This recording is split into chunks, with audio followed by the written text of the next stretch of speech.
గురించి చెప్పడం జరిగింది.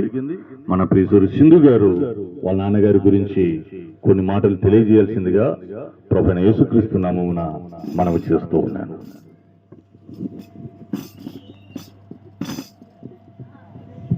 అందరికీ వందనాలు. అన్నీ చెప్పలేను కానీ కొన్ని మాటలు చెప్తాను.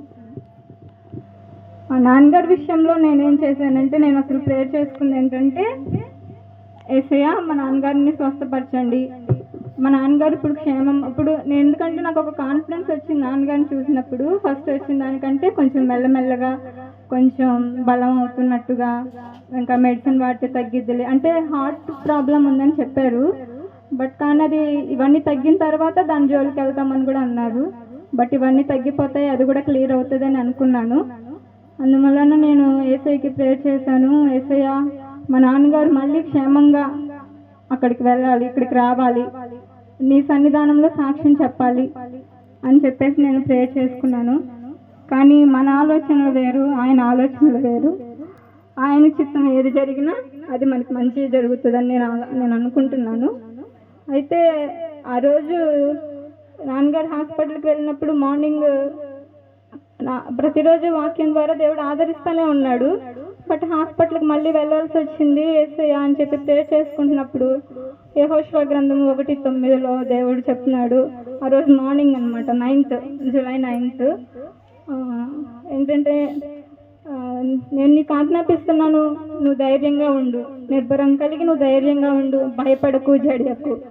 అప్పటికి నాకు ఈ విషయం ఏం తెలీదు, బట్ అప్పుడు అయ్యిందో లేదో కూడా నాకు తెలీదు. ఆ వాక్యం ఉదయాన్నే రాగానే నేను అనుకున్నా, ఇంకా దేవుడు స్వస్థతనిచ్చేస్తున్నాడు నాన్నగారికి. ఇంకా భయపడద్దు అంటున్నాడు యేసయ్య, నన్ను జడవద్దు అంటున్నాడు, ధైర్యంగా ఉండమంటున్నాడు అని చెప్పేసి నేను అనుకుని పిల్లల్ని రెడీ చేసి స్కూల్కి పంపించాను. పంపించిన కొంచెంసేపటికి మళ్ళీ టీవీలో వాక్యం వింటా ఉన్నా. ఆ వాక్యంలో ఏమొస్తుందంటే, యోబు గారు కోల్పోయింది ఒకటే కానీ పొందుకుంది 2 అంకెలు అని చెప్పేసి వస్తుంది. అని నేను నిన్ను ఆదరిస్తాను, గొప్ప చేయబోతున్నాను, ఏ విషయంలో దిగులు పడద్దని మళ్ళీ వస్తుంది. అక్కడ వచ్చిన వాక్యాన్ని బట్టి స్వస్థత వస్తుంది అనుకున్నా, ఇక్కడ కోల్పోయింది అని అంటున్నారు ఏంటని కొంచెం భయం వేసింది. వెంటనే ఇంకా వీడియో తీసుకున్నా, ఏంటి ఇట్లా వచ్చిందని.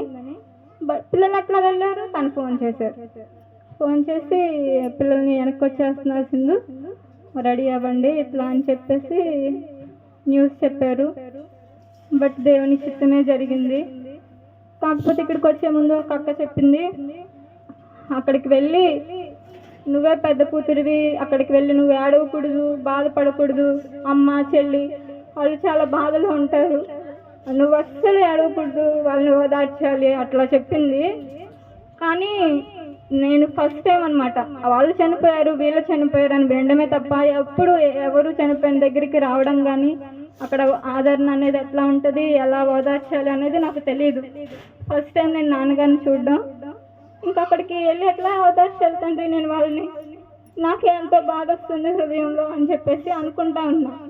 ఇంకా అంతట్లో వాక్యం అప్పుడు మరలా గుర్తొచ్చింది నాకు, ఉదయం వచ్చిన వాక్యాన్ని దగ్గరికి వెళ్తే దాంట్లో ఉన్న మీనింగ్ అదే, నిర్భరం కలిగి ధైర్యంగా ఉండు, భయపడద్దు, జడియద్దు, నేను ఇక్కడి నుంచి నేను నీకు తోడై ఉంటాను, నేను నీకు ఆజ్ఞాపిస్తున్నాను అన్న మాట గుర్తురాగానే, అందుక తండ్రి నాకు ఉదయం ఈ వాక్యం ఇచ్చావు అని చెప్పేసి అనుకుని ఇక్కడికి వచ్చాను.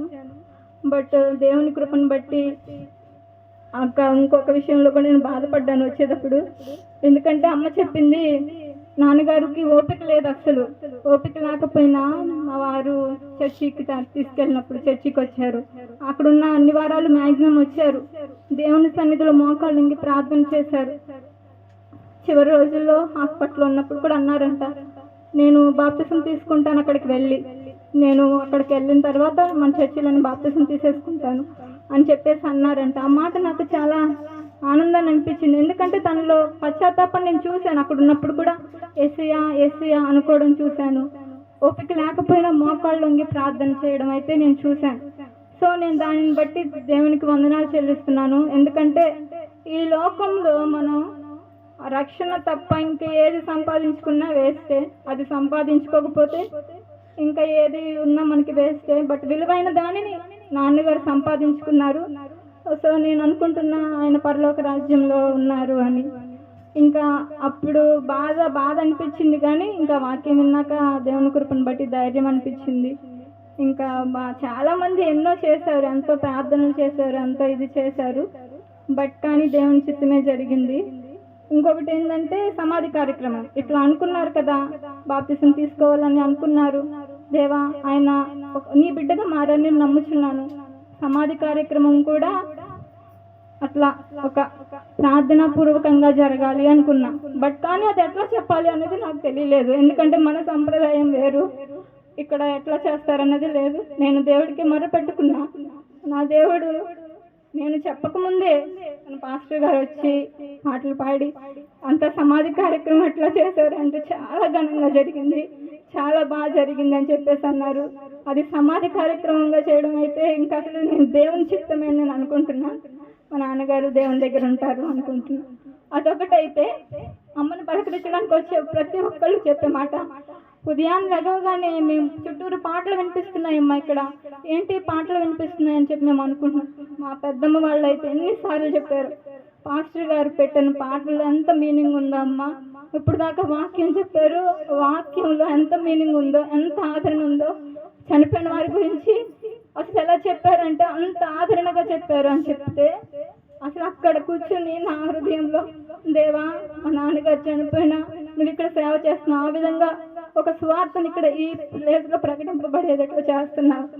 అసలు పెద్దమ్మ వాళ్ళ మాటలు వింటే నాకు చాలా ఆనందం అనిపించింది. పాస్టర్ గారు ఇట్లా చెప్తున్నారమ్మా అట్లా అని చెప్పేసి అన్నప్పుడు.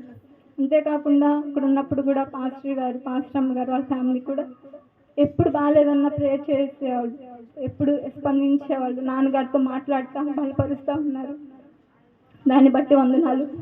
అదేవిధంగా మా గుంటూరులో కూడా నేను ఎప్పుడు చర్చికి వెళ్ళినా కానీ మా ఫ్యామిలీ మారాలి, మారు మనసు పొందాలని ఒక రిక్వెస్ట్ పెట్టేదాన్ని.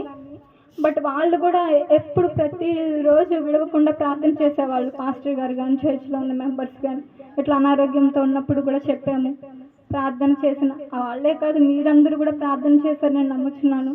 మీ అందరి ప్రార్థనల వల్ల ఒక ఆత్మ రక్షింపబడింది. మా నాన్నగారు దేవుని దగ్గర ఉన్నారు. అయినప్పటికీ నాకు ధైర్యం సరిపోలేదు, బట్ ఇక్కడ ఉన్నాను. పైకి ఆ రోజు సాయంత్రం పైకి వెళ్ళి మళ్ళీ బాధపడుతున్నా.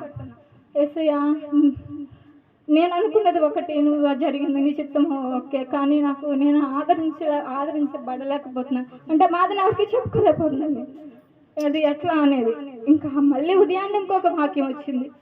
ఆ వాక్యం అంకుల్ మాట్లాడుతూ చెప్తున్నారు, don't be afraid of death, అసలు మరణం గురించి ఏమీ భయపడద్దు అని వచ్చేసరికి ఇంకా ఏంటి వాక్యం అని వింటే అప్పుడు చెప్తున్నారు, బ్రతికున్నంతసేపు ఎవరైనా మన వాళ్ళు చనిపోయిన తర్వాత అందరూ దేవుని వాళ్ళే, మనం ఆ వాళ్ళ దగ్గరికి వెళ్తాము, ఆ నిరీక్షణ మనం కలిగి ఉంటే చాలు. ఇంకొకటి ఏంటి అంటే ఇప్పుడు దేవుని నమ్ముకుని బలహీనంగా ఉంటే ఒకవేళ వాళ్ళు బాధపడకూడదు, వాళ్ళ వల్ల ఇంకా స్వార్థ ప్రకటింపబడడానికి అవకాశం లేదు అనుకుంటే ఆయన వాళ్ళని తీసుకువెళ్ళి ఆయన దగ్గర ఉంచుకుంటాడు. దాన్ని బట్టి మనం బాధపడవలసిన అవసరం లేదు.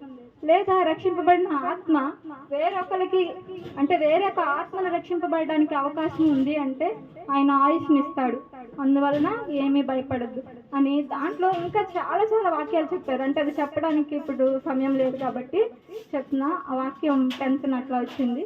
లాస్ట్లో ఒకటి చెప్పారు. ఇంకోటి ఏం చెప్పారంటే ఈ వాక్యం ఎవ్వరు చర్చిలో చెప్పరు, ఎందుకంటే సమాధుల దగ్గర చెప్పే వాక్యమే చెప్పారు. చర్చిలో ఎవరు చెప్పరు, సమాధుల దగ్గరే చెప్తారు. కానీ ఈ దినమున నేను మీతో చెప్పుచున్నాను అనగానే అసలు నిజంగా దేవుడే నాతో మాట్లాడుతున్నాడు అన్న ఆదరణ నాకు వచ్చేసింది. దేవుని కృపను బట్టి దానిని బట్టి కూడా దేవునికి వందనాలు. అంతేకాకుండా నేను మా ఫ్యామిలీ విషయంలో కూడా ఒకటి కోరుకుంటున్నా. మా నాన్నగారు ఎటు బాప్తిసం తీసుకోలేకపోయారు, మా చెల్లి మా అమ్మ తీసుకోవాలనేది నా ఆశ. బట్ బలవంతం ఏం కాదు, దేవుడు ప్రేరేపిస్తాడని నేను నమ్ముతున్నా. దేవుడు ఎప్పుడైతే ప్రేరేపిస్తాడో అప్పుడు మీరు కూడా తీసుకోండి.